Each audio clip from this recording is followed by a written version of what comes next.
સૌથી નાનો હું છું એટલે મને બહુ જ વધારે પ્રેમ કરતા હતા અને મારી ચિંતા બહુ કરતા હતા મારા મમ્મી. ને એકચ્યુઅલી હું ગામડે નથી રહેતો, અત્યારે ગાંધીનગર સિટીમાં કુડાસણ રહું છું ફ્લેટમાં. તો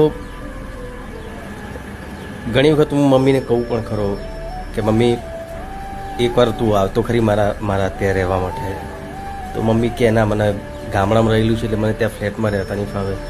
મને હંમેશા મારું આ સપનું અધૂરું જ રહ્યું કે મારી મમ્મી મારા જોડે રહે એમ. પણ સંજોગ એવા આવે કે અત્યારે જતા રહે મમ્મી. ને એમનો સ્વભાવ પણ મારા જેવો જ, મારો સ્વભાવ એમના જેવો. એટલા કોઈ પણ ઘરે મહેમાન આવ્યું હોય ને, મને મળવા આવ્યું હોય અથવા તો ગમે તે મહેમાન આવ્યું અજાણ્યું હોય તો એ પહેલાં બેસાડીને આવો ભાઈ બેન, ચા પાણી કરાવે, જો જમવાનો ટાઈમ હોય તો જમાડે, પછી પૂછે ક્યાંથી તમે આવ્યા છો, એમને કેમ આવ્યા છો. એટલો ભોળો સ્વભાવ એમનો હતો.